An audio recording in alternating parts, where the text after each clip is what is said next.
하나님 말씀 보셨습니다. 하나님 말씀은 누가복음 14장 12절부터 14절까지 말씀입니다. 하나님 말씀은 누가복음 14장 12절부터 14절까지의 말씀, 신약성경 119페이지입니다. 신약성경 119페이지 누가복음 14장 12절부터 14절까지의 말씀 찾으셨으면 제가 봉독하겠습니다. 또 자기를 청한 자에게 이르시되 내가 점심이나 저녁이나 베풀거든 벗이나 형제나 친척이나 부한 이웃을 청하지 말라. 두렵건대 그 사람들이 너를 도로 청하여 내게 가품이 될까 하노라. 잔치를 베풀거든 차라리 가난한 자들과 몸 불편한 자들과 저는 자들과 맹인들을 청하라. 그리하면 그들이 갚을 것이 없으므로 내게 복이 되리니 이는 의인들의 부활 시에 내가 가품을 받겠음이라 하시더라. 아멘. 이 시간은 누가복음 129번째 강의가 되겠습니다. 손님 초청의 관점이라는 제목을 가지고 하나님 말씀 증거하도록 했습니다. 손님 초청의 관점.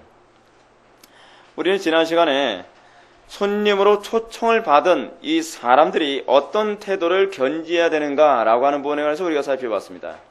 지난 시간에도 제가 여러분한테 말씀드렸던 것처럼 우리가 살펴보고 있는 이 부분은 한 바리새인의 초청으로 인하여 안식일 날 그 잔치집 안에서 이루어진 4개의 에피소드를 다루고 있습니다. 우리는 앞에 2가지 에피소드를 다뤘고 이제 우리는 3번째 에피소드를 오늘 다루게 됩니다. 근데 지난 시간에 다뤘던 에피소드는 무엇입니까? 잔치에 초청을 받았을 때에 초청을 받은 사람이 어떤 태도를 견지해야만 하는가라고 하는 부분을 우리들에게 예수님께서 말씀해 주셨습니다. 예수님께서 지난 시간에 우리들에게 말씀해 주셨던 부분은 겸손한 자가 과연 잔치에 초청을 받았을 때 어떤 자리를 취하려고 하느냐에 관한 문제였습니다. 근데 문제는 여러분 사람들이 흔히 생각하는 겸손과 성경이 가르치는 겸손은 다르다고 제가 여러분한테 말씀드렸습니다. 우리는 자꾸 어떤 걸 겸손이라고 생각합니까? 그냥 고개를 숙이고 자기를 자꾸 낮추고 그러면 이것이 겸손이라고 생각합니다. 근데 겸손의 출발은 거기서 출발하지 않습니다. 겸손의 출발이 어디서 출발한다 그랬습니까? 하나님을 경외하는 것, 그렇죠? 하나님을 두려워하는 것에서 겸손이 출발해야만 합니다. 하나님을 두려워할 줄 모르는 사람은 진정한 의미에서 겸손한 것이 아닙니다.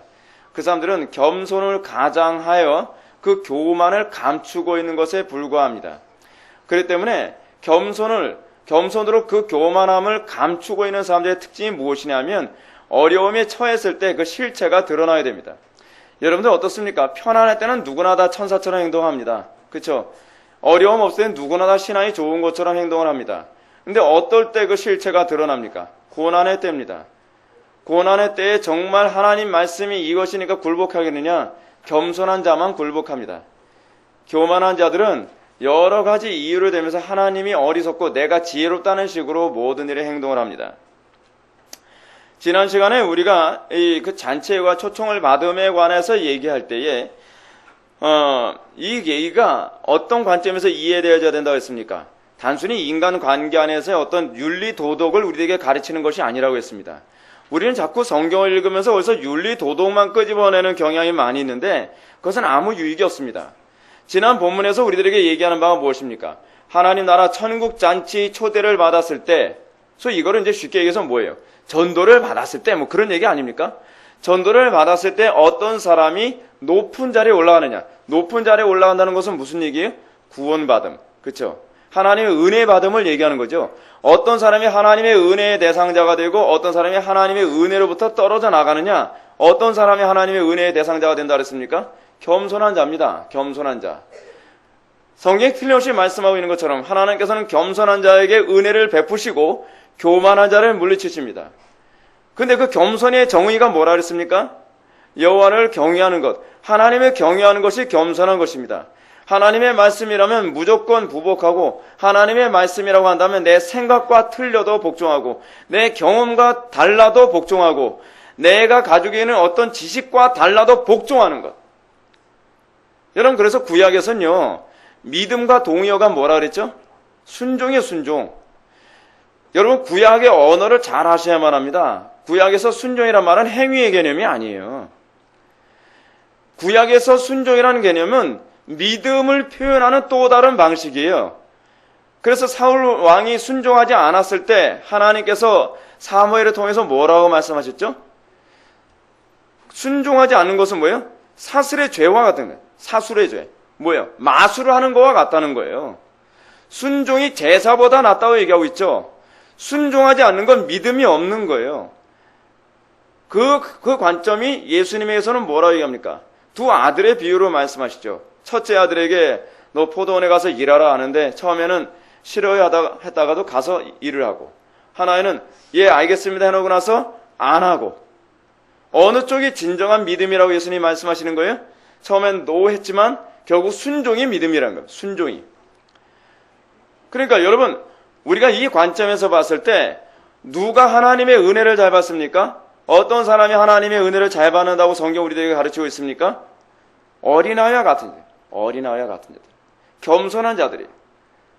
그런 자들에게 하나님께서는 높이시고 다시는 은혜를 베풀어 주시고, 그리고 하나님의 말씀에 순종하지 않는 자들은 아무리 하나님께서 은혜를 주시려 한다 할지라도 은혜를 받을 수가 없는 것이죠. 그래서 예수님 뭐라고 말씀하십니까? 예루살렘아 예루살렘아 암탉이 병아리를 품으려고 날개를 폈던 것이 몇 번이더냐? 그러나 너희들이 복종하지 아니하였도다. 순종하지 않는 자가 은혜를 받을 수 있는 방법은 없습니다. 겸손한 자만이 은혜를 받는다는 것은 순종하는 자만 은혜를 받는다는 말이기도 합니다. 그러므로 지난 시간에 우리가 하나님의 말씀을 통해서 우리에게 알게 하는 것이 무엇입니까? 천국 잔치의 초청을 받았을 때에 너희들은 어떤 태도를 견지해야 은혜를 받는다? 너희가 어떻게 해야 그 영원한 천국 잔치의 그 기쁨에 동참하게 된다? 우리에게 어떻게 얘기하는 겁니까? 경외하는 자, 순종하는 자, 겸손한 자, 그 자만이 하나님 나라의 은혜의 부유함의 중심에 서게 될 거라는 것입니다. 우리는 간혹가다 이럽니다. 하나님, 저 사람은 별 볼 일 없는 사람인데 왜 저 사람에게 은혜를 많이 주시고, 저는 교회도 오래 다니고 직분도 이렇게 많이 받고 봉사도 많이 하고 헌금도 많이 하는데 왜 저에게는 은혜를 안 주시는 겁니까? 여러분, 이런 질문하는 사람들이 간혹가다 있죠. 왜 누구는 은혜를 잘 받고 누구는 은혜를 못 받죠? 딱 하나예요. 근원으로 돌아요. 아드 폰테스. 그렇죠? 근원으로 돌아가야 돼요. 근원. 그 근원이 어디 있어요? 왜 우리가 은혜를 못 받죠? 하나님이 편협한 분이시기 때문에 그렇습니까? 그건 아니죠. 우리가 뚜껑을 닫아버렸기 때문에 그래요. 뚜껑을 닫았기 때문에. 하나님께서는 믿는 자와 믿지 않는 자의 이른 비와 늦은 비를 다 주시죠. 하나님께서 이 자리에 앉은 모든 사람들에게 은혜를 다 부어주시죠.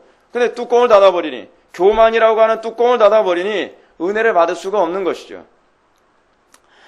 그러므로 우리는 항상 우리가 어떤 태도를 견지해야만 합니까? 은혜 받지 못할까 두려워하십시오.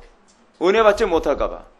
은혜 안 받는 것이 여러분 당연한 것이죠. 그 정상인 것처럼 꼭 저렇게까지 신앙생활 안 해도 돼. 여러분, 그런 말은요 사단의 속삭임입니다. 사단의 속삭임. 정말 여러분들 좋은 신앙이 뭔지 아십니까? 시기하는 신앙이에요. 어떤 시기요? 다른 사람이 은혜 받은 것만큼 나도 그 은혜 받기를 원합니다 하는, 이거는 사랑하기 때문에 나오는 시기거든요. 사랑하기 때문에. 이게 누가 이런 태도를 견지했어요? 조나단 에드워즈가 이런 태도를 견지했어요. 조나단 에드워즈가. 여러분, 우리가 일평생 살아가면서 내가 가장 하나님을 사랑하는 사람 되길 바랍니다. 내가 가장 하나님의 은혜를 많이 받는 사람 되길 바랍니다. 내가 가장 하나님을 영화롭게 하는 사람 되기를 바랍니다.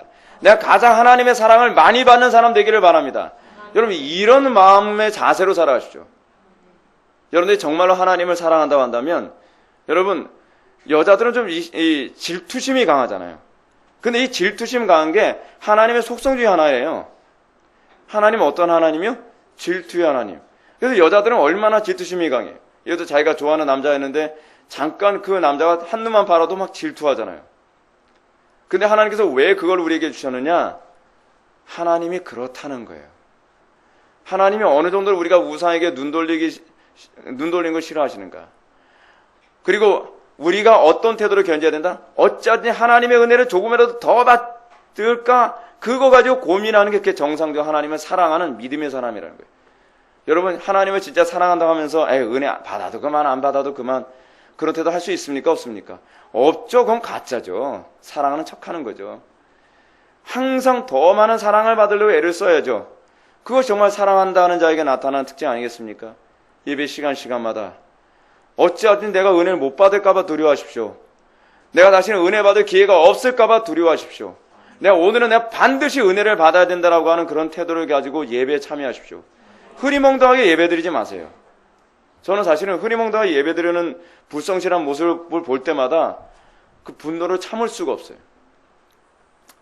여러분, 이제 우리는 지난 시간에 이어서 세 번째 에피소드를 살펴보겠습니다. 세 번째 에피소드는 지난 시간과 반대 입장의 사람을 대상으로 합니다. 12절 말씀 한번 다 같이 읽어보시겠습니다. 시작.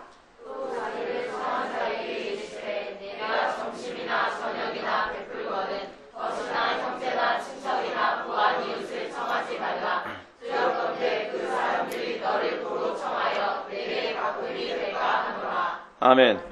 지난 시간에 우리는 잔치를 초청했을 때 초청받은 자가 어떤 태도를 견져야 되는가, 높은 자리에 앉으려고 하지 말고, 높은 자리에 앉으려고 하지 말고 라고 하는 게 무슨 의미라고 그랬죠? 나는 나 같은 사람을 초청하지 않으면 누굴 초청해? 이런 태도죠. 나같이 많이 배운 사람을 이미 예수 안 믿으면 누가 믿나? 나같이 이 착하고 의로운 사람이 예수 안 믿으면 누가 믿겠나? 나같이 봉사 많이 한 사람이 천국 가야지 누가 천국 가겠나? 이런 사람은요, 사실은 천국 가기 힘든 사람이에요. 우리 교회 안에 그런 사람 많이 있거든요. 내가 교회에서 봉사를 얼마나 많이 했는데 나 같은 사람이 천국 가지. 내가 그래도 직분이 그래도 목사인데, 내가 직분이 그래도 전도사인데, 내가 그래도 직분이 장로인데, 내가 직분이 그래도 권사인데, 내가 직분이 그래도 안수집사인데, 나 같은 사람이 천국 안 가면 누가 가겠나? 나같이 헌금 많이 한 사람이 천국 안 가면 누가 가겠나? 나같이 봉사 많이 한 사람이 천국 가지 누가 가겠나? 나같이 전도 많이 한 사람이 천국까지 누가 가겠나? 이런 사람은 어떻게 해요? 낮아질까 조심. 하나님의 은혜의 대상으로부터 떨어져 나갈까 조심하라고. 그거 누가 그 표현했죠? 사도 바울이 그 표현했잖아요. 내가 다른 사람에게 복음을 전한 후에 버림을 받을까 두려워하느라. 이게 항상 이 예수님께서 말씀하시는 스스로 낮은 자리에 처하는 태도예요. 항상 두려워하고 항상 하나님을 경외하는 거죠. 왜요? 하나님께서는 높은 자리에 올리시기도 하시고 하나님은 낮추시기도 하시니까. 하나님께서는 우리를 천국에 데려오실 수도 있으신 분이시지만 하나님께서는 천국에 가지 못하도록 우리를 유기시킬 수도 있는 분이시니까. 그래서 우리는 항상 어떤 태도를 견뎌야 돼요? 은혜 받지 못할까 두려워야 돼요. 우리의 마음이 강팍해질까 두려워야 돼요. 이것이 천국 초청을 받았을 때 우리가 항상 취해야 될 태도예요. 항상 예배 시간마다 우리가 취해야 될 태도예요. 항상 하나님의 말씀을 들을 때마다 우리가 취해야 될 태도라는 것입니다. 자, 그런데 이제 주님께서는 이 위치를 바꿔서 정반대로 잔치를 초청하는 사람이 어떤 사람을 대상으로 초청해야 될 것인가를 얘기하고 있습니다. 그렇기 때문에 우리 주님은 지금 가르침을 주시기 전에 누구를 향하여 이 가르침을 주고 계신가 하면 자기를 청한 자, 그러니까 그 한 바리새인이죠. 이름은 모르겠지만 그 한 바리새인을 향해서 이제 이 비유를 베풀고 계시는 것입니다. 처음엔 누구를 대상으로요? 초청받은 사람들을 다 둘러보면서 서로 높은 자리에 앉으려고 하는 그 유치한 모습 보면서 저런 태도가 하나님 나라에선 바람직하지 않지, 영원한 안식 가운데 들어가는 데는 바람직하지 않지 라고 예수님께서 말씀하셨다고 한다면, 자, 이제는 다른 얘기를 한번 해볼까? 다음 대상은 너다. 나를 초청한 너. 그럼 어떤 사람을 안식일날 그 잔치에 초청하는 것이 바람직하게 하는가? 이런 질문을 던지는 것입니다. 지금 현재 그 자리에는 어떤 사람들이 주로 와 앉아 있을까요? 부류가요. 율법사들이나 바리새인들이에요. 이 얘기는 3절에 잘 나와 있죠. 3절에 지금 말씀을 듣는 회중들이 율법사들과 바리새인들이라고 언급하고 있습니다. 그 외에 다른 사람도 좀 있겠지만 예수님도 이제 그 부류에 한 축 껴서 이제 예수님도 초청을 받은 거예요. 자, 그 모습을 딱 보면서 예수님이 사회 지도층 또는 사회에서 명망 있는 사람들 다 초청하면서 그 잔치는 어떻게 해요? 굉장히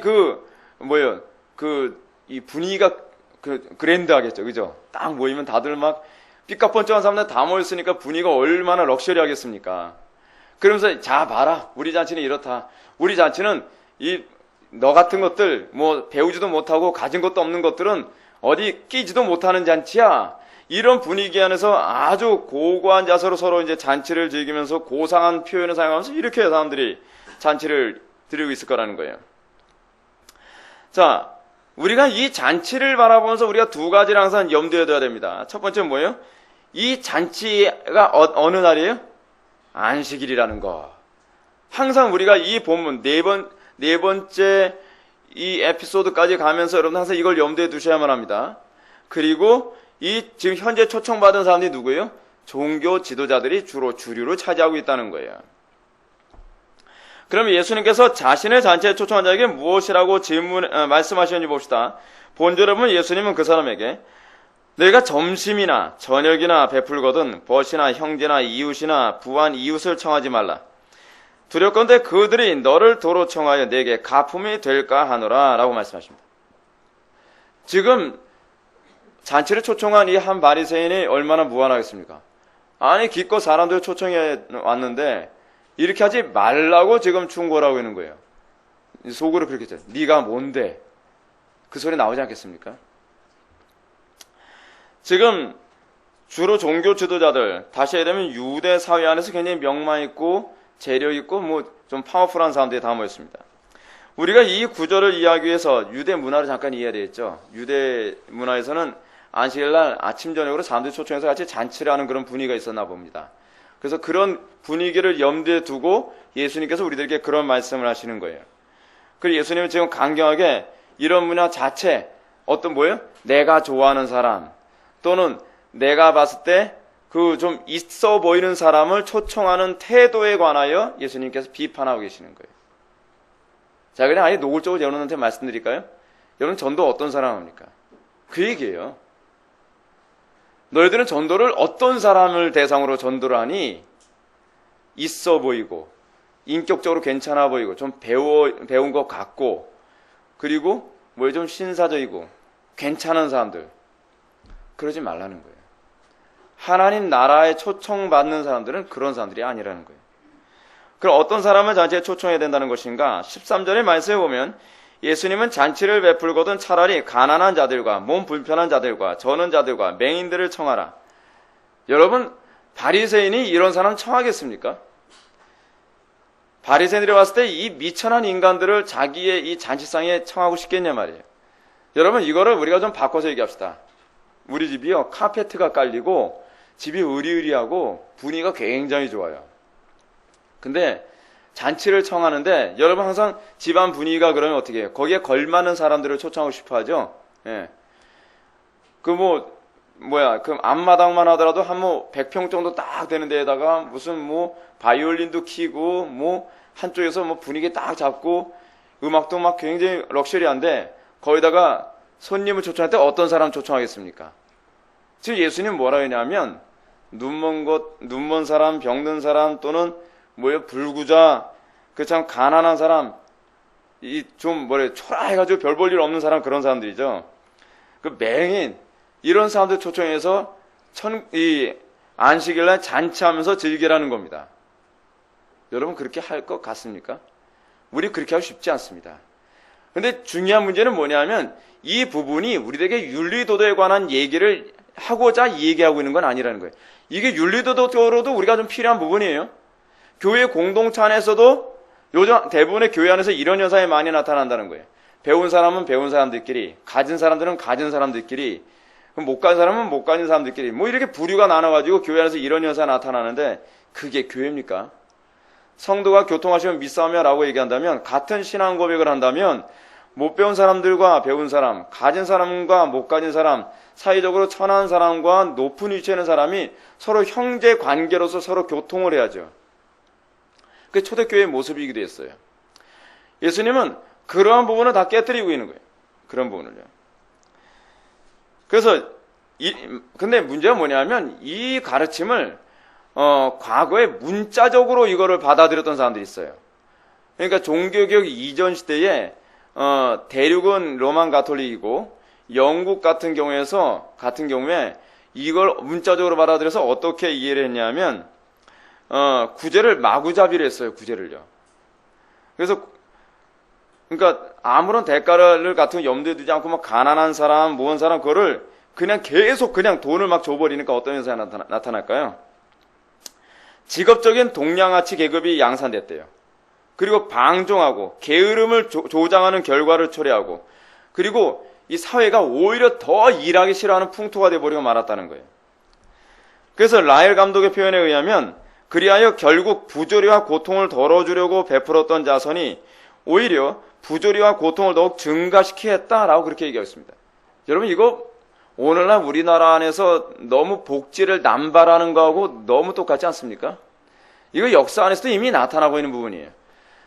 근데 이런 부분들 식사에 우리나라나 지금 여러 나라 안에서 복음을 전하는데 어떻게 해요? 그럼 무조건 라이스 크리스찬을 만드는 거예요. 빵만 주면 교회로 올 거라고 생각하는 거예요. 근데 사람들이 빵만 주면 뭐 때문에 오죠? 빵 때문에 오지 복음 때문에 오진 않는 거죠. 옛날에 김준홍 목사님이 청계천에서 목회를 하시면서 가난한 사람들 계속 뭐 쌀 주고 뭐 했더니 나중에는 복음에 관심 없고 뭐에만 관심을 가져요? 김준홍 목사님이 어느 날 이 쌀이 없어가지고 쌀을 안 주니까 사람들이 때로 몰려와서 막 항의를 하더라는 거예요. 왜 항의를 하죠? 왜 쌀 안 주냐고. 어이가 없잖아요. 쌀을 줘야 될 의무가 있는 것이 아니라 쌀을 저 사람들이 받을 자격이 없음에도 불구하고 쌀을 나눠준 거거든요. 자기 쌓아놓고 먹을 것도요. 근데 나눠줬는데 오히려 그 사람들은 뭐라 하냐면 오히려 화를 내면서 그 쌀 어떻게 했어? 그 쌀 가지고서 지금 당신이 혼자 헤쳐먹은 거지? 그러니까 김준호 목사님이 열이 받아서 그랬다는 거예요. 내가 당신에게 빚을 줬어? 뭐 했어? 왜 나에게 쌀을 달라고 요구하는 거예요? 그러니까 적반하장도 유분수라는 말이 있잖아요. 오히려 더 열이 받아가지고 막 멱살잡이 하듯이 하면서 쌀 내놓으라고 아우성이라는 거예요. 여러분, 이 신앙생활에 있어서 우리가 정말 항상 조심해야 될 것이 뭐냐면 복음에 항상 모든 걸 초점을 맞춰야만 합니다. 전도를 한다고 하면서 지금 우리나라 한국 사회가 지금 문제가 이거예요. 복음이 초점이 아니라 자꾸 어디에 초점을 맞추냐면 사람들의 취향에 자꾸 초점을 맞추고 있어요. 라이스 크리스찬을 계속 만들어내는 것입니다. 자, 이 어쨌든 간에 이 본문을 이해하는 극단적인 두 가지 행태가 있어요. 뭐죠? 아, 예수님이 이렇게 말씀하셨으니까 이걸 문자적으로 느껴서 어떻게 해요? 무조건 사람들에게 많이 베풀자. 교회 안에 가난한 사람, 병든 사람, 뭐 그런 사람들이 어떻게 해요? 그냥 무조건 어떻게 줄 서서 돈도 주고 밥도 먹여주면 뭐하자. 예수님이 그거 하라고 이 얘기하는 거 아니신 거 여러분 알죠? 예. 여기서 예수님께서 궁극적으로 말씀하시는 것이 무엇인가? 이 말씀은 1차적으로는 벗이나 형제나 친척과 부한 이웃을 초청하지 말라고 한 것은 이 사람들 초청하지 말라는 얘기가 아니라 무엇을 강조하기 위해서 그러시는 거예요. 이 가난한 자, 몸이 불편한 자, 저는 자, 그리고 소경이라고 하는 네 부류를 강조하기 위해서 그런 것입니다. 그 다음에는 잔치의 초청이 안식일에 이루어졌다는 점을 우리들에게 말씀하심으로 말미암아 이 안식일이 어떤 날이 되어야 된다는 거예요? 하나님을 사랑하고 이웃을 사랑하는 날이 되어야 된다는 거예요. 근데 하나님을 사랑하고 이웃을 사랑하는 자로서 우리는 복음을 어떻게 전해야만 하는가? 우리는 복음의 대상을 어떤 사람으로 삼아야만 하는가? 여러분 보십시오.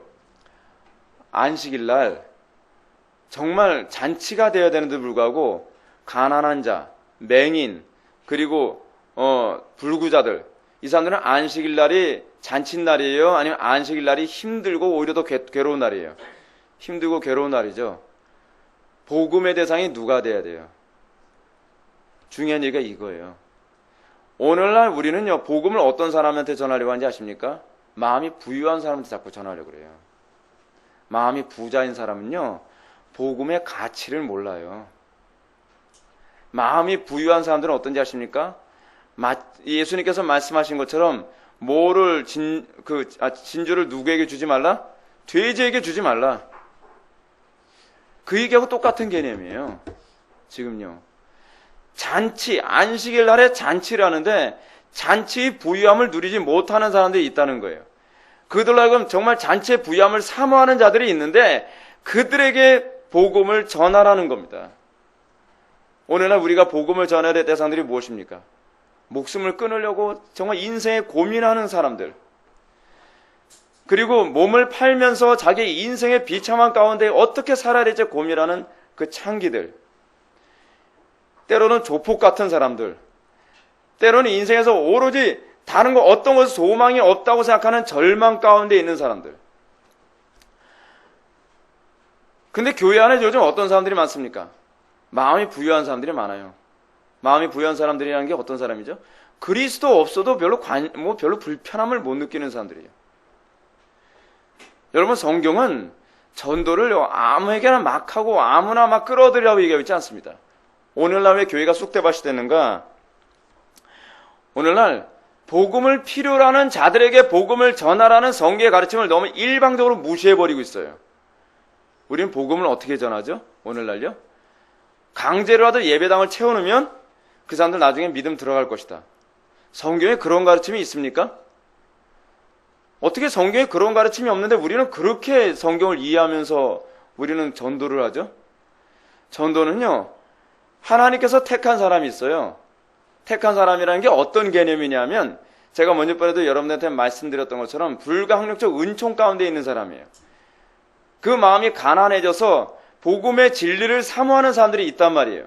그 얼굴에 써있진 않아요. 근데 얼굴에 써있지 않지만 그 사람이 그런 사람인가 아닌가를 구분하는 방법이 있어요. 그게 뭐예요? 전도예요. 그게 전도. 전도를 해보면 심령이 가난한 사람은 반응을 해요. 과거에 제가 학교 다닐 때 우리 동기 중에 하나가 전도 잘하는 동기가 하나 있었습니다. 근데 그 동기는 전철에 앉으면 옆에 사람 붙어 있으면 막 계속 전도를 하는 거예요. 예. 때를 어떤지 못 어떤지 전도를 해요. 근데 우리 동기 그 목사님이 하신 얘기가 그래요. 자기는 전도할 때마다 여러 희한한 걸 많이 느낀대요. 뭘 느끼냐? 그랬더니 그 동기 목사님이 이런 얘기를 해요. 아니, 나는 이 오른쪽에 있는 사람한테 복음을 전하는데 듣기는 왼쪽 사람이 듣더라는 거예요. 왼쪽 사람은 계속 귀 기울여서 이렇게. 이쪽 사람은 듣기 싫어하는데 왼쪽 사람은 듣고 싶어서 계속 눈이 이쪽에 와 있고 몸이 이렇게 기울여져 있는 거예요. 그래서 이 사람이 하도 복음을 안 받아서 이 사람한테 복음을 전했대요. 근데 이 사람이 예수님 영접하더라는 거예요. 그게 전도예요. 그게 전도. 교회 나가기 싫다 하고 그 마음속에 부유함이 가득하고 세상의 것으로 그냥 온통 부유해 있어서 나에게 하나님은 돈이고 나에게 하나님은 명예고 나에게 하나님은 쾌락이다. 여전히 그 마음 갖고 있는 사람은요, 복음의 대상이 아닌 거예요. 지금 예수님은 지금 그 안에 있는 율법사들과 바리새인들을 향해서 뭘 얘기하고 있는 거죠? 그 사람들은 가난하지가 않아요. 그 사람들은 그리스도를 필요로 하는 사람들이 아니에요. 그 사람들은 그리스도 없이도 자기 율법적 의의로 만족해가면서 얼마든지 살아갈 수 있는 사람들이란 말이에요. 안식일의 초청의 대상이 아니라는 거죠.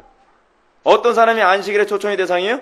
그리스도 없이는 살 수 없어서 진리를 찾아서 목말라 하는 사람이야말로 바로 복음의 대상이라는 거예요. 그거를 뭐라고 표현한 거예요? 불구자, 맹인, 가난한 자, 그런 사람들로 지금 표현하고 있는 것입니다. 물론 우리는요, 복음을 전할 때 때를 얻든지 못 얻든지 전해야만 합니다. 지금은 어느 때보다 전도가 강력하게 요구되어지는 때예요. 만약 우리가 이 명령을 외면하고 전도를 등한시해야 된다면 여러분 우리 교회의 실정을 제가 말씀드리겠는데 외식된 자로 채워질 겁니다. 아시겠어요? 제가 여러분들이 전도를 생각보다 너무 안 하는 것 때문에 제가 좀 안타까울 때가 많은데, 여러분 인터넷으로 설교 듣고 오는 사람 믿지 마십시오. 전도는요, 쉽게 되는 게 아닙니다. 전도는 우리가 헌신하고 희생하면서 해야 되는 거예요. 핍박받아가면서, 미움 받아가면서, 그러면서 전도해야 되는 거예요. 그게 정석이에요. 그게 정석. 우리는 전도 안 하죠. 우리는 그냥 누가 인터넷에서 설교 듣고 왔다 그러면 야, 또 새 신자 왔나 보구나. 여러분 그러다가 자칫 어떻게 되느냐? 교회가 뒤집혀요. 어떻게 뒤집힌지 아십니까? 우리 교회 지금 현재 있는 성도들 제가 들으라고 이런 소리 한다 그렇게 생각하지 마시고 객관적으로 들으세요. 객관적으로. 그냥 누구 보고 하는 소리다 그렇게 듣지 마시고요. 근데 이 얘기를 안 하면 안 되는 문제이기 때문에 제가 하는 거예요. 여러분 교회 안에 가난한 사람, 심령이 가난한 사람이 아니라 설교를 즐기러 오는 사람들이 가득 차게 되면 나중에 어떻게 되느냐? 교회가 뒤집혀 버려요. 외식된 자들로 가득 차게 된다는 겁니다. 여러분, 바리새인들의 외식을 지적하면서 예수님이 뭐라고 말씀하시는지 아십니까? 화했을진저 외식하는 서기관과 바리새인들이여, 너는 교인 한 사람을 얻기 위하여 바다와 육지를 두루 다니다가 생기면 너희보다 배나 더 지옥 자식이 되게 하는도다 라고 얘기하십니다. 다시 말해서 이 바리새인들과 서기관들은 자신들의 외식을 자신들의 외식으로 그치는 것이 아니라 다른 사람들도 배나도 외식되는 사람들로 만들어버려요. 근데 만들어버리는 것으로 그치는 게 아니라 제가 우려하는 게 이거예요. 그 사람들이 이 밖으로 나가요. 더 이상 이 외식된 교회 다니기 싫다고. 이게 한국교회 실정이거든요. 외식된 교회 안에서 배출된 사람들이 자기가 외식을 회개하느냐? 그렇지 않다는 게 문제입니다. 그 외식된 신앙생활을 가지고 이 교회 저 교회를 떠돌아다니면서 인공위성처럼 말이에요. 그러면서 자기의 외식된 수준으로 맞춰달라고 계속 움직여 다녀요. 제가 요즘 한국교회 목사님들 얼마나 심각한지 아십니까? 물론 교인 중요하죠. 교인 없는 상태에서 목회하는 거 굉장히 고통스럽습니다. 근데 새로운 교인이 딱 오잖아요? 그럼 그 교인이 취향이 뭔지를 자꾸 살펴요. 자기 목회의 방침이 그거 아니라도 취향이 그러면 그 사람 취향에 자꾸 맞추는 거예요. 외식이죠, 외식.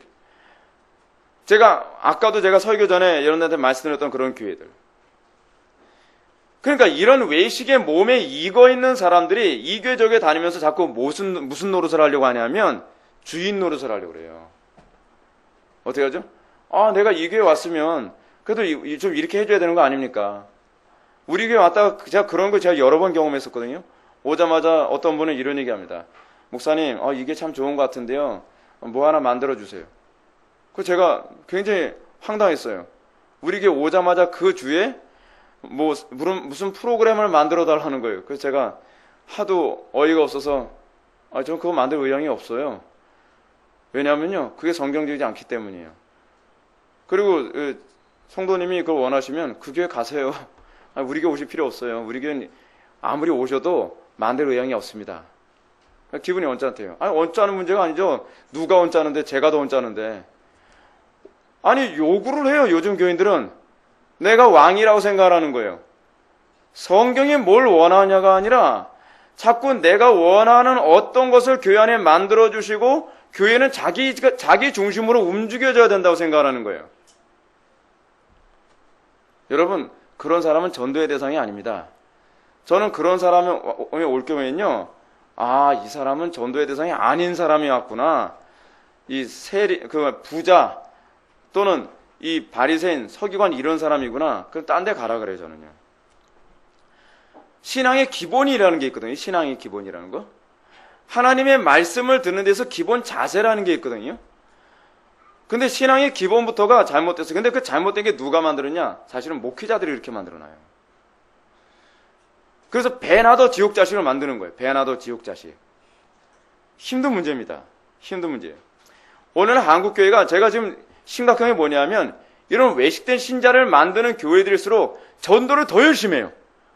어찌나 전도를 열심히 하는지 수단과 방법을 가리지 않고 사람들을 전도해서 뭐예요? 제가 그렇게 해서 신앙을 바르게 가르치면 제가 뭐라고 안 하겠어요. 근데 기껏 그렇게 전도를 해가지고 앉혀놓고서 바리새인을 만들어버리는 거예요. 자기보다 더 심각한 바리새인을 만들어버리는 거예요. 근데 여러분, 그런 바리새적인 교회에 생각이 있는 사람이라면 어떻게 됩니까? 적응 못하고, 이게 문제가 있어, 뭐 했어. 그러면 항상 교회들이 로테이션 돼요. 한쪽으로는 들어오고 한쪽은 나가요. 근데 나가는 것으로 끝나는 것이 아니라 이 나가는 사람이 떠돌아다니면서 이 교회 저 교회를 다니면서 자꾸 물을 흐려놓는단 말이에요. 왜냐하면 나는 다른 교회 신앙생활 하는데 이렇게 해준데 왜 여긴 이렇게 안 해주냐. 자꾸 자기 중심적으로 교회를 자꾸 붕괴시켜버리는 거죠. 붕괴시켜버려요. 제가 이런 분들을 제가 뭐라고 표현하냐면 악성 누룩이라고 얘기합니다. 악성 누룩. 배나더 누룩됐기 때문에 악성 누룩이에요. 문제는 이런 악성 누룩이 교회 안에 문제를 일으키는 것으로 그치지 않는다는 겁니다. 어느 날 한국교회는 전도를 열심히 하고 난 뒤에 온통 바리새인들의 외식에 사람들을 감염시킨 후에 그 영혼들이 실족하여 이 교회 저 교회를 떠돌아다니는 데 있어요. 그리고 누룩을 이 교회 저 교회에서 자꾸 전염시키고 돌아다녀요. 심각한 문제죠. 심각한 문제. 저는 그래서 한편으로는 요즘 이런 생각까지 하고 있습니다. 요즘 기독교에서 천주교로 개종하는 사람들이 많다 그랬잖아요. 그래서 잘 갔다. 저는 오히려 그렇게 생각합니다. 기존 교회 와서 안 고쳐져요, 그 사람들이요. 고쳐지는 방법이 하나 있다 그랬죠. 고생을 직사도로 하고 바닥을 쳐야 돼요, 한번. 바닥을 딱 치고 나면 그 다음에 기가 꺾여가지고 그 다음에는 이게 하나님 말씀입니다 하면 그제서야 조금씩 순종하기 시작을 해요. 조금씩요.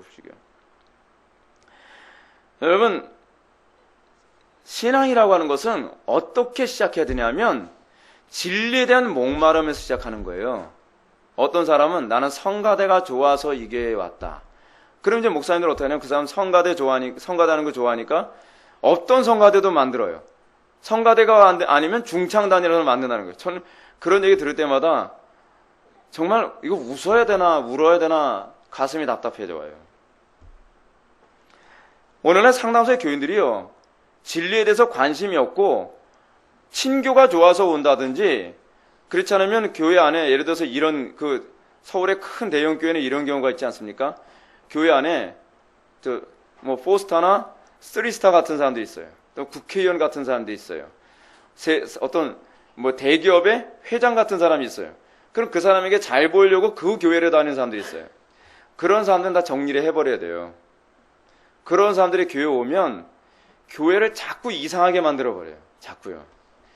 진리에 관심이 없고 자꾸 진리 이외의 다른 것에 관심을 가지고 교회를 찾아오는 사람들은 아주 심각한 문제를 일으킨다는 사실입니다.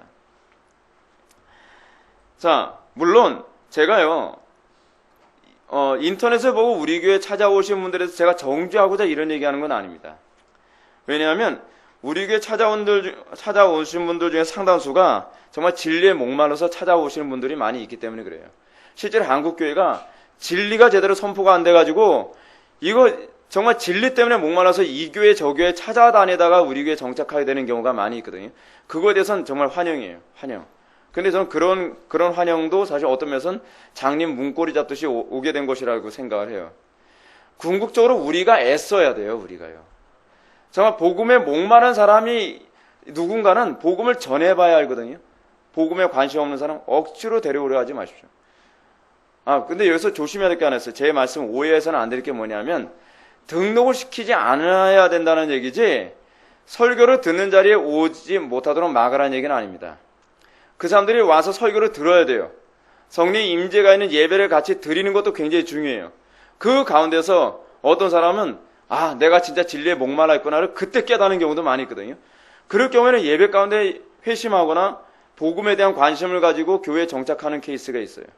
근데 와서 복음에는 아무 관심이 없고 그냥 친교가 좋고 이쁜 자매 있으니까 이 교회든 그런 식으로는 별로 유익이 되지 않는다는 거예요. 깨져야 돼요. 복음이 그에게 본질이 되어야 되고 그것이 신앙의 핵심이 되어야 돼요. 그랬을 때 인생 살면서 갈등하지 않습니다. 신앙생활하면서 갈등을 안 해요. 그래서 우리는요, 정말 조심해야 될 게 하나 있습니다. 신앙생활은 자기 만족을 위해서 신앙생활하는 것이 아닙니다. 끊임없이 자기 부인이 신앙생활의 핵심입니다. 우리는 자기 만족이라 했을 때 이 자기 만족을 어떻게 이해해야 되는가? 소위 이제 그거죠. 다른 교회 신앙생활 할 때 너무 비합리적이더라. 근데 이 교회는 합리적이라서 좋더라. 그것도 사실은 자기 만족적인 차원에서 교회를 생각하는 거예요. 또 어떤 사람은 금전적인 손해를 이 교회에선 끼치지 않으니까 이 교회로 온다는 거예요. 이 교회는 헌금도 강조 안 하고요. 이 교회는 굉장히 헌금에 관한 부분에서도 합리적이었던 이 교회 온다. 그것이 신앙생활하거나 이 교회를 결정하는 기준이 돼서도 안 됩니다. 또 교우들과 별로 갈등하지 않고 다 사람이 좋은 것 같아요. 그래서 이 교회 결정하는 것도 별로 바람직하지 않은 거예요. 쉽게 말씀드린다면 스트레스 받지 않고 편하게 예수를 믿으면서 천국으로 인도해주는 교회를 찾기 위해서 우리 교회를 찾는 건 별로 바람직하지 않다는 겁니다. 신앙은요, 굉장한 스트레스를 감수해야 돼요. 여러분, 십자가를 지는데 스트레스를 안 지겠습니까? 물론 비본질적인 것 때문에 스트레스를 받게 만드는 교회들은 심각한 문제가 있는 거죠. 강단에서 맨날 헌금해라 뭐해라. 여러분, 그것 때문에 교인들 스트레스 받고 실족하게 만드는 교회는 나중에 하나님 앞에 좀 정말 크게 한 소리 들을 겁니다. 근데 예수님께서 말씀하셨죠. 나로 인하여 실족지 않은 자가 복이 있도다. 복음 때문에 실족하는 사람들이 있어요. 복음 때문에 난 신앙생활 못하겠다라고 하는 사람이 있어요. 복음 때문에 이 교회에 적응 못하겠다라고 하는 사람이 있단 말이에요. 그런 사람 저는 붙잡질 않아요. 복음 때문에 신앙생활 못하겠다 하면 그건 신앙이 아니죠. 바리새인이나 사두개인이나 율법사 같은 사람들이죠. 오히려 여러분 제자들은 어떤 태도를 견지했습니까? 마태복음 4장에서 오병이어의 기적이 일어나고 난 다음에 사람들이 막 빵과 그 물고기 가지고서 기적을 일으키면 배부르고 등 따스하고 뭐 다 좋으니까 예수님을 막 환호하면서 막 따라다녀요. 막 따라다니다가 예수님 뭐예요? 십자가를 얘기하고 자기를 부인하라고 하고 그 십자가에 거치는 것을 얘기하니까 어떤 현상이 나타나죠? 아, 이 말씀은 어렵도다. 12제자 빼놓고 다 떠나버려요. 다 떠나버려. 신앙이라는 게 그런 거예요. 여러분 신앙생활하면서 때로는 여러분들에게 빵이 공급될 수도 있습니다. 신앙생활하면서 여러분들이 때로는 물고기가 공급되는 그런 은혜를 경험하기도 해요. 근데 신앙은 그런 낭만이 아니에요. 그거는 부수적인 것이 본질이 아니란 말이에요. 본질이 뭐죠? 십자가예요. 십자가. 근데 빵도 좋고 물고기도 좋은데 그리고 병 고쳐주는 것도 다 좋은데 난 십자가는 싫더라. 십자가만 나오면 예수님하고 점점 멀어지는 사람이 있어요. 빵과 포도주 같은 거 또는 빵과 이 오병이의 기적 같은 거 있을 때는 뭐 가까워지는 것 같다가 십자가만 딱 부딪히면 자꾸 멀어지는 사람이 있어요. 예수님께서 제자들 보고 뭐라 그러죠? 너희들도 나를 떠나라 하느냐? 제자들이 뭐라 그러죠? 주여 빵과 물고기가 12바구니나 아직 남아있는데요. 저희가 어디로 가오리까? 그렇게 얘기합니까? 그렇게 얘기 안 하죠. 제자들의 특징을 요한은 그렇게 얘기하는 거예요. 뭐라고요? 생명의 말씀이 여기 있었건데 우리가 어디로 가오리까? 예수님을 따르는 이유는 빵 때문이 아니에요. 예수님이 수많은 2만 명 정도 되는 무리들을 향해서 뭐라고 얘기하고 있죠? 저희들이 나를 따르는 것은 빵을 먹고 배부른 까닭이라. 수많은 사람들이 오늘날 교회를 열심히 나오는 이유 중에 상당수가 빵을 먹고 배부른 까닭에 교회를 다니는 사람들, 열심히 다니는 사람들이 있다니까요. 설교가 즐기기 좋아서 그래서 교회를 나오는 것도 똑같은 부류예요. 중요한 건 십자가 때문에 따라야 돼요. 진리이기 때문에 예수님을 따르는 거예요. 그것만 진짜예요. 그걸 사도 바울이 뭐라고 했죠? 그게 바로 흔적이라는 거예요. 예수 그리스도를 믿는 흔적. 그게 예수 믿는 거예요. 그게 예수 믿는 거. 이런 차원에서 우리 교회가 정말 관심을 가져야 될 게 하나 있습니다. 뭐냐? 저는 불신자 전도에 관심을 가져야 된다는 생각이 들어요. 기존 신자들도 회개하고 변화받아야죠. 근데 이런 게 있어요. 불신자들에게 쏟아야 될 에너지의 반만 쏟아도, 기존 신자에 쏟을 에너지를 반만 쏟아도 불신자들이 회심해요. 왜냐하면 여러분 불신자들은 어떤지 아십니까? 불신자들은 교회라는 데를 처음 딱 와보면 아, 신앙생활은 원래 이렇게 하는 건가 보구나. 그렇게 생각을 해요. 왜냐면 남들 다 그렇게 신앙생활 하니까. 그리고 강단에서 그렇게 설교를 하면 그런가 보다 그렇게 생각을 해요. 근데 교회를 오래 다닌 사람은 노련해져요. 외식 때문에 노련해지기 시작하면 어떻게 생각을 해요? 아, 꼭 그렇게까지 안 해도 돼. 원래 목사님 그렇게 얘기하셔. 근데 그렇게 안 해도 천국은 가. 저는 이 천국은 가 그 소리 나오면요. 속이 확 뒤집혀요. 예수 믿는 거 천국만 가면 그러면 예수님 속세계도 상관없습니까? 나를 위하여 십자가에 못 박혀 돌아가신 그 은혜는 정말 은혜를 안다면 천국은 가 그 소리가 나옵니까? 한국교회 교인들의 수준이 그래요. 꼭 그렇게까지 안 해도 돼. 그래서 천국은 가. 제가 사실 예수 믿고 천국 가는 교리가 틀림없이 있음에도 불구하고 잘 얘기하기 싫어져요. 이런 것 때문에. 여러분 불신자들을 우리 교회가 정말 전도를 많이 해야 되는 이건 뭐냐면 이것을 통해서 한국교회가 개혁돼야 돼요. 왜냐하면 불신자들은 적어도 사람들이 입도 더럽고 술도 마시고 담배도 피고 음란하게 살기도 하고 그럴지 모르지만 그들에게 장점이 하나 있어요. 그들은 바리새인의 누룩에는 아직 오염되지 않은 상태예요. 바리새인의 누룩에 감염된 교회는 불신자들을 회심시키는데 몇 갑절의 에너지를 쏟아야 돼요. 그러나 불신자들이 복음을 듣고 회심하는 것은 생각보다 훨씬 쉽습니다. 그리고요, 교회 생활을 오래 한 사람들보다 교회 생활을 적게 한 이 청년들이나 중고등학생들이 훨씬 쉬워요. 아직은 순진하거든요. 아직은요. 그래서 여러분, 우리가 이 바리새인들의 외식에 깊이 오염된 자들, 그런 사람들은 아무리 성경의 가르침을 정확하게 전한다 해도 순수하게 받아들이지 않는다는 게 문제입니다. 근데 순수하게 받아들이지 않는 게 몸에 배어 있어서 내가 순수하게 받아들이지 않는지 그런지 아는지 자기가 몰라요. 문제는. 나는 순수하게 받아들이는 것 같은데 순수하게 받아들이는 것 같은데 아니니까 목회자가 그 부분을 지적을 해주고 교정을 해주고 그러거든요. 근데 문제는 싫어한다는 게 문제예요. 싫어한다는 게. 따라서 우리가 정말로 구원의 잔치에 초대해야 될 대상은 과연 어떤 사람들이겠습니까? 그것은 우리 주님은 이렇게 말씀하시죠. 가난한 자들과 몸 불편한 자들과 저는 자들과 맹인들을 청하라는 것입니다. 이 말씀은 문자적으로 이해해야 될 문제가 아니라고 했죠. 우리가 무조건 가난한 사람들, 불구자, 맹인들, 여러분 가난한 사람들이라고 해서 여러분 다 겸손한 줄 아십니까? 안 그래요. 불구자라고 해서 더 겸손한 것 같습니까? 그렇지 않아요. 맹인들이라고 해서 더 겸손하거나 그렇지 않아요. 겸손은요, 영적인 문제지 환경의 문제는 아니에요. 그래서 지금 예수님께서는 비유를 들어서 얘기하고 있는 거예요. 이 말씀은 굉장히 구약적인 의미죠. 어떤 의미죠? 이스라엘 백성 안에서 이 사람들은 가장 가난한 사람들의 대명사들이에요. 하나님의 구원을 목마르게 사모하는 사람들의 대명사란 말이에요. 이 사람들이.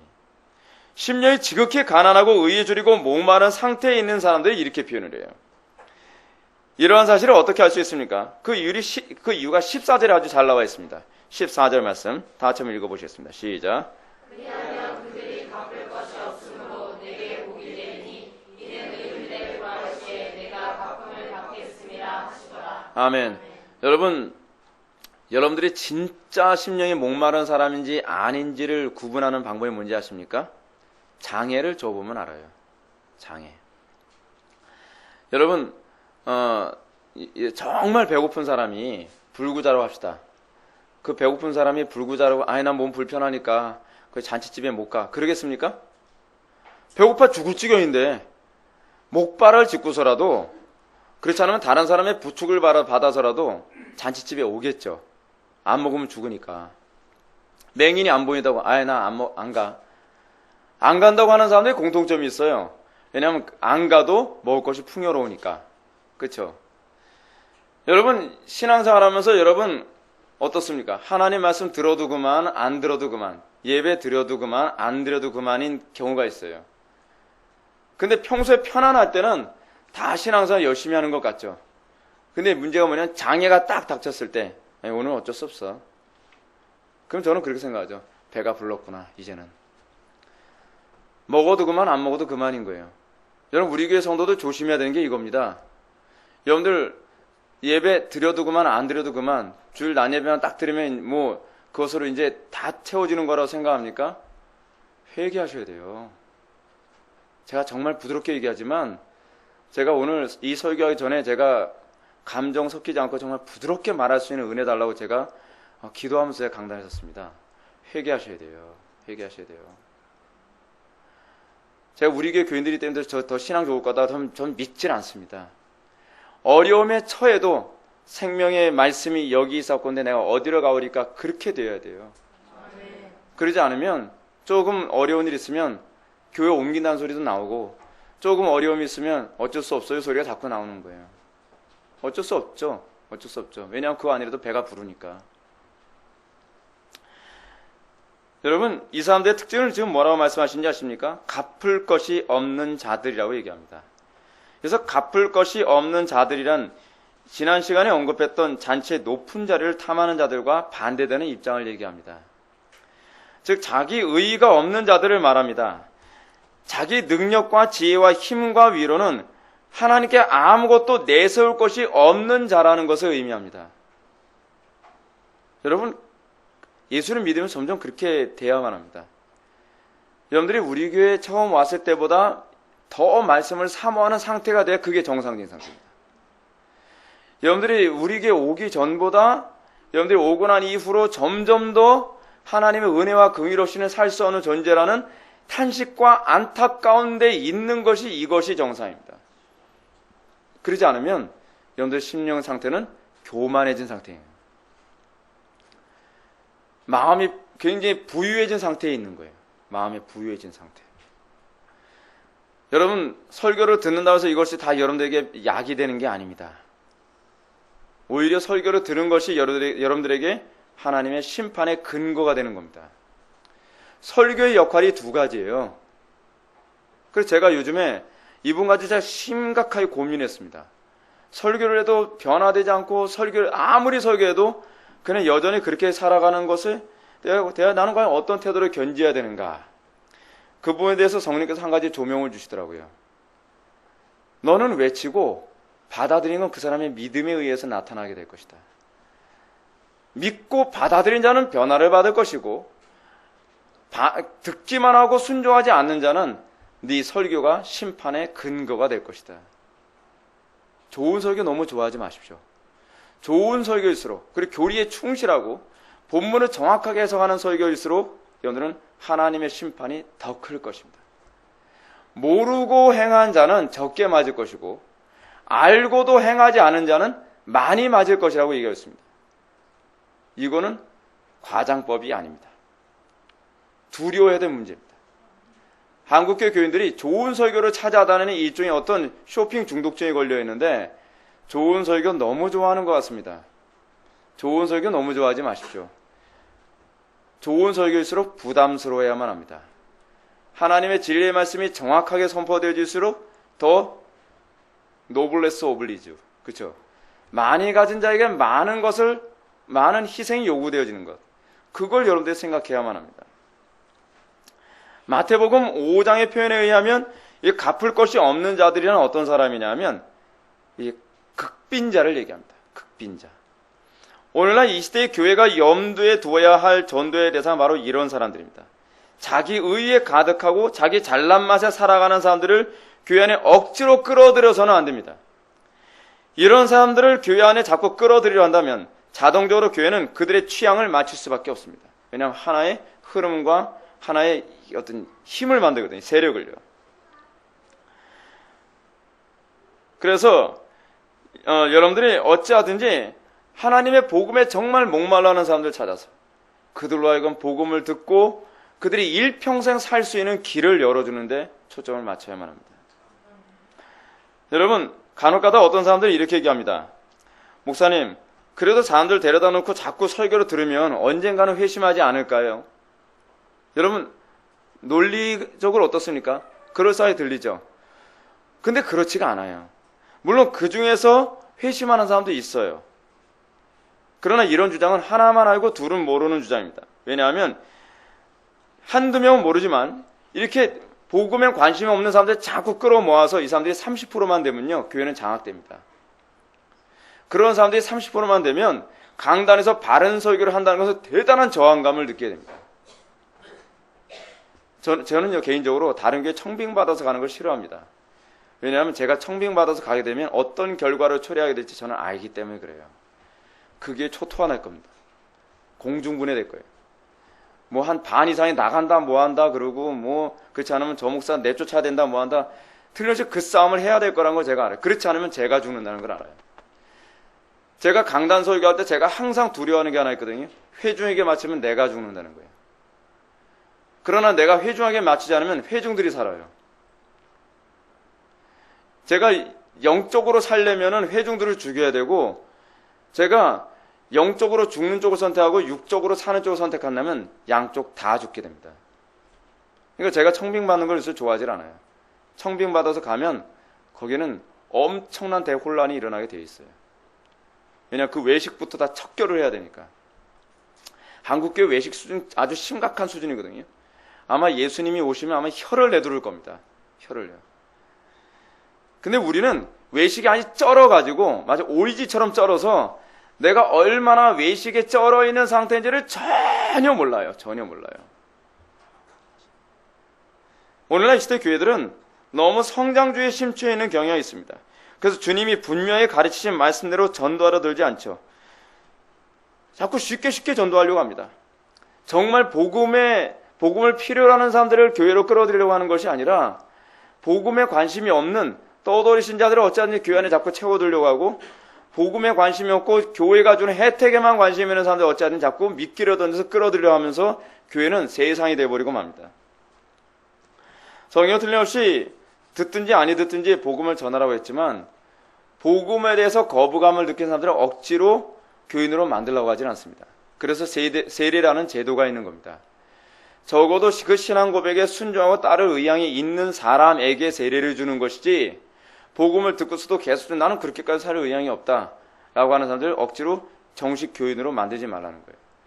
그래서 항상 준교인과 정식 교인의 기준을 만드는 이유가 바로 거기에 있는 겁니다. 복음을 듣는 데는 모든 사람들이 열려 있는 거예요.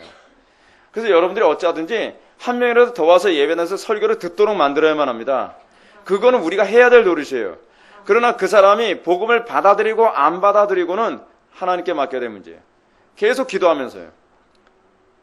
그리고 그 사람이 복음대로 살 의향이 없는 사람들에게 자꾸 문을 열어줘서 정식 교회를 만들어주고, 그리고 중직자를 만들어주고, 그들 중에서 목사가 배출되어주고 그러면은 심각해지는 겁니다. 한국교회가 지금 그 과정 가서 지금 이 지경 돼버린 거예요. 사랑하는 성도 여러분, 이제 말씀을 정리하겠습니다. 여러분들이 아마 오늘 설교 들으면서 굉장히 불편하게 느껴졌을 겁니다. 근데 이건요, 우리가 반드시 짚고 넘어가야 될 문제고, 우리 회복의 교회가 정말 한국교회를 섬기기를 원하고, 우리 교회가 정말로 교회다운 교회가 되길 원한다고 한다면, 우리에게서 정말 척결해야 될 가장 심각한 문제는 이 외식과 그리고 구원 초청의 대상을 누구로 삼아야 되는가에 관한 문제입니다. 자기 의와 능력과 자신감으로 가득한 사람들, 그런 사람들이 자꾸 중심에 들어서고, 하나님 없이도 나는 세상의 것으로 얼마든지 부유하게 살 수 있다라고 생각하는 사람들이 점점 교회가 가득해지면 교회는 여러분 세상이 되어버리고 맙니다. 교회란 무엇이냐? 어떤 사람이 그리스도이냐?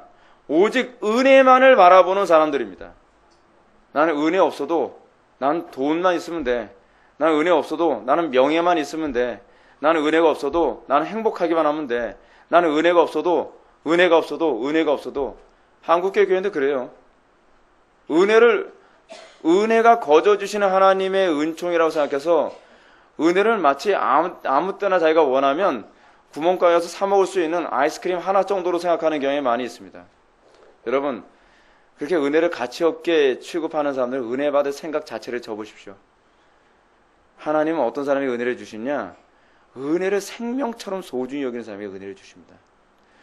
불꽃 같은 조그마한 은혜도 소멸할까봐 정말 노심초사하는 사람에게 하나님께서 횃불을 허락하시지, 조그마한 은혜조차도 와서 별로 노력하지 않아도 은혜 받던데 여러분, 그러다 은혜가 아예 주어지지 않은 때가 올 거라는 거 왜 생각을 안 하십니까? 하나님이 자비로우셔서 여러분들이 그 은혜를 그렇게 가치없이 취급해도 또 주시고 또 주시고 또 주시는 것뿐이지, 하나님께서 어느 날 제가 말씀드렸죠. 하나님의 진노는 하나님의 인내는 영원하지 않다 그랬죠. 계속 은혜를 주셔도 가치없이 취급하고 또 소멸하고 또 소멸하고 또 소멸하면 나중에는 여러분 이거는 귀담아 들으십시오. 설교가 은혜가 되지 않은 때가 올 겁니다. 나는 요즘에, 제가 옛날에 5년 전인가 그런 소리 한번 들은 적이 있어요. 어떤 그 집사님이 우리 교회에서 신앙생활하다 나가신 분이 이런 얘기를 합니다. 목사님 설교 처음 들을 때 그렇게 은혜가 되더니 요즘 은혜가 안 돼요, 은혜가. 그래서 제가 웃었습니다. 은혜가 왜 안 될까요? 다른 사람들 은혜가 되는데 왜 집사님만 은혜가 안 될까요? 자기에게 심각한 문제가 있다는 걸 저는 생각하지 않는 거예요. 은혜가 안 되는 게 아니라 은혜를 못 받고 있는 거예요. 다른 사람들은 은혜를 받는데 나에게는 은혜를 하나님께 안 주시고 계신다고 생각을 해야 되는데 그 심각성을 느끼진 않는 거예요. 은혜를 못 받으면 죽는 겁니다. 은혜는 생명입니다, 여러분. 우리가 항상 조심해야 되는 게 뭐예요? 은혜를 못 받을까 두려워하십시오. 은혜가 그렇게 여러분 쉬운 게 아닙니다. 여러분, 한국교회 안에서 요즘 그렇게 은혜가 쉽게 폭포사 쏟아지는 시대가 아니에요, 지금요. 말라기에서 언급했나요? 젊은 남녀들이 마지막 때 물이 없어서 가라는 기갈이 아니고, 먹을 양식이 없어서 오는 기근이 아니라 하나님의 말씀이 없어서 오는 기갈이 올 것이다. 지금 우리가 사는 시대가 그런 시대입니다. 근데 여러분, 그 은혜의 소중함을 여러분들 망각하고 그 은혜를 어찌하든지 더 우리가 추구하려고 애를 쓰는 것이 아니라, 이제는 이 교회 왔으니까 이제 안전빵, 이제는 뭐 필요할 때마다 언제든지 은혜 받을 수 있으니까 걱정 안 해도 돼. 그 마음 사단이 주는 마음입니다. 물리치십시오. 은혜는 제가 주질 않습니다. 은혜는 하나님께서 주십니다. 하나님께서는 겸손한 자에게 은혜를 주시고 교만한 자에게 하나님께서 멀리 하시는 것을 기억하시기 바랍니다. 기도하시겠습니다. 사랑이 많으신 하나님 아버지, 어떤 사람이 과연 하나님의 전도의 대상이 될까요? 어떤 사람이 과연 하나님의 은혜의 대상이 될까요? 아버지 하나님, 정말 그 은혜를 생명처럼 사모하는 자야말로 정말 우리의 전도의 대상이요 복음 선포의 대상인 줄 압니다. 아버지 하나님, 우리의 마음속에 겸손함을 허락하여 주사 우리가 항상 은혜의 소중함을 자각하고 우리가 조금이라도 그 은혜를 받지 못할까 항상 두려워 떠는 심령을 소유할 수 있도록 은혜 베풀어 주옵소서. 날이 갈수록 예레미야처럼 외칠수록 그것이 은혜롭다 느끼기보다는 거칠게 느껴지는 시대에 우리가 살고 있습니다. 아버지 하나님, 이 시대가 은혜의 풍요로운 시대로서 다시 새로운 전환기를 맞이할 수 있게 해주시되 사랑하는 성도들 마음속에 겸손함과 하나님 경외함으로 무장되게 하여 주옵소서. 예수님의 거룩하신 이름으로 기도드립나이다. 아멘.